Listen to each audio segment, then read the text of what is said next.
গাজরের হালুয়া জনপ্রিয় একটি মিষ্টি রেসিপি। এই জনপ্রিয় লোভনীয় রেসিপিকে আপনি ঘরে থাকা উপকরণ দিয়েই তৈরি করতে পারবেন আর বেশ কয়েকদিন রেখেও খেতে পারবেন। আমি কিভাবে রান্না করেছি সেটাই আপনাদের সাথে শেয়ার করব। প্লিজ ভিডিও স্কিপ না করে পুরোটা দেখবেন। যদি ভালো লেগে থাকে তো সাবস্ক্রাইব করতে ভুলবেন না। নমস্কার বন্ধুরা, মঞ্জু কিচেনে আপনাদের সকলকে স্বাগতম।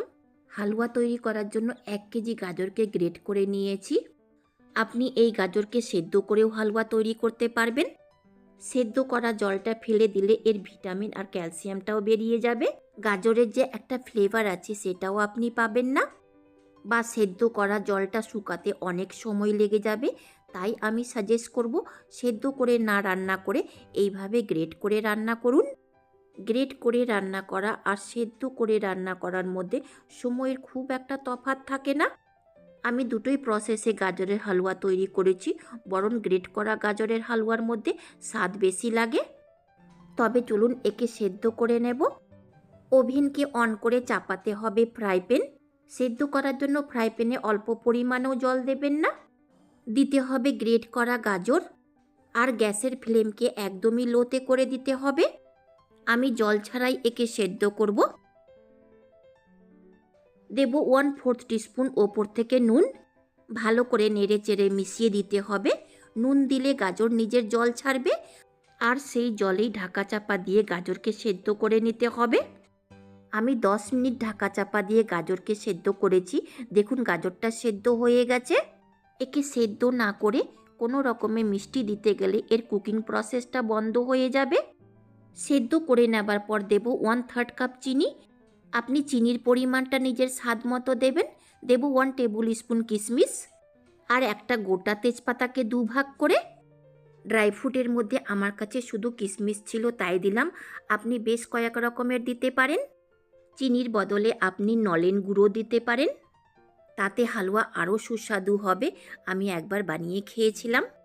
নেড়ে চেড়ে চিনির সাথে গাজরকে ভালো করে মিশিয়ে ততক্ষণ রান্না করে নিতে হবে যতক্ষণ চিনির থেকে মেল্ট হওয়া জলটা শুকিয়ে না যায়। আমি লো ফ্লেমেই রান্না করছি, তাই 3 থেকে 4 মিনিটের সময় লেগেছে। আপনি যদি মিডিয়াম ফ্লেমে রান্না করে থাকেন 1 থেকে 2 মিনিটের সময় লাগবে চিনির মেল্ট হওয়া জল শুকাতে। দেখুন চিনির মেল্ট হওয়া জলটা পুরোপুরি শুকিয়ে গেছে। দেব 1 কাপ ফুল ক্রিম জাল দেওয়া দুধ। যদি আপনি কনডেন্স মিল্ক দিয়ে থাকেন তো চিনির পরিমাণটা কম দেবেন। দেব খোয়ার তৈরি করা 4টা সন্দেশ ভেঙে নিয়ে। আপনি এর বদলে দুধকে শুকিয়েও দিতে পারেন বা বাজারে কিনে যাওয়া মাবাটাও দিতে পারেন। যদি সন্দেশ আর কনডেন্সড মিল্ক না দিয়ে থাকেন দুধের পরিমাণটা বাড়িয়ে দেবেন। যেহেতু আমি সন্দেশ দিয়েছি তাই দুধের পরিমাণটা কম দিলাম।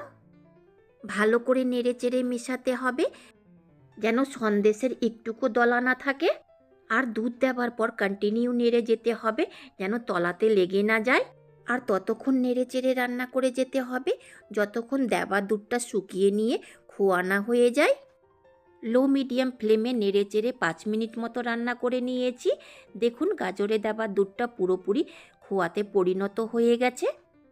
আপনার যদি ইচ্ছে হয় তো এই জায়গাতেই ফ্লেমকে অফ করে প্লেটিং করে নিতে পারেন। দেব ফ্লেভারের জন্য 1/4 টিস্পুন এলাচ পাউডার, 1 টেবিল স্পুন ঘি।